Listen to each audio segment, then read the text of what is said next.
Bonjour.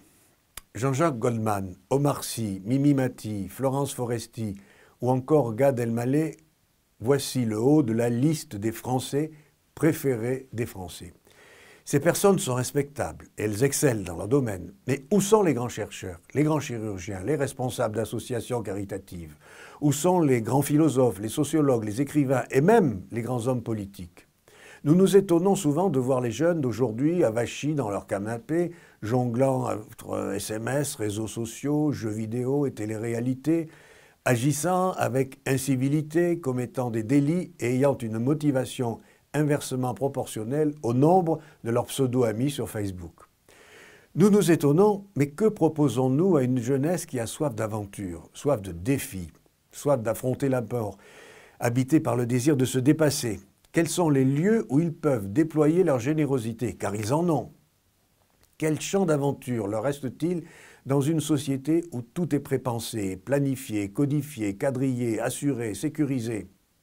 Pour ceux de ma génération, lorsque nous étions jeunes, il y avait encore cette possibilité de partir à l'aventure, de faire quelque chose d'un peu fou, de vivre une expérience qui allait nous marquer, qui allait nous construire. Les voyages en stop, le service militaire, le fait de faire de grandes choses avec peu de moyens, que sais-je encore. Aujourd'hui, les jeunes sont comme dans un cercle vicieux. Malgré leurs études, ils ne trouvent pas de travail. Et s'ils en trouvent, c'est trop souvent dans une branche qui ne correspond pas à ce qu'ils ont étudié. Sans emploi ou dans une situation précaire, comment peuvent-ils avoir des projets, des rêves, voir l'avenir avec enthousiasme? Près de 30% des 25-34 ans habitent toujours chez leurs parents. Restent-ils chez eux par choix ou ne peuvent-ils faire autrement? Il y a un groupe qui fait actuellement fureur parmi les jeunes, Fauve. J'ai noté cette phrase de l'une de leurs chansons « Nous sommes de ceux que l'on ne remarque pas, des fantômes, des transparents ». C'est ce que peut éprouver une génération qui pense que la société fait bien peu de cas de leur présence. Alors tous les moyens sont bons pour montrer qu'ils existent aussi ailleurs que sur les réseaux sociaux. Car pourquoi croyez-vous qu'ils s'affichent ainsi sur ces réseaux, sinon pour exprimer leur besoin d'être reconnus comme existants?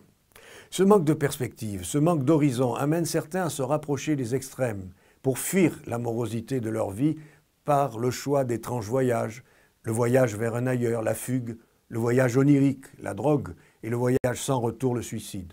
Parfois aussi cet engagement dans la violence de la guerre, dans les combats idéologiques et pseudo-religieux. Nous en avons de nombreux exemples en ce moment.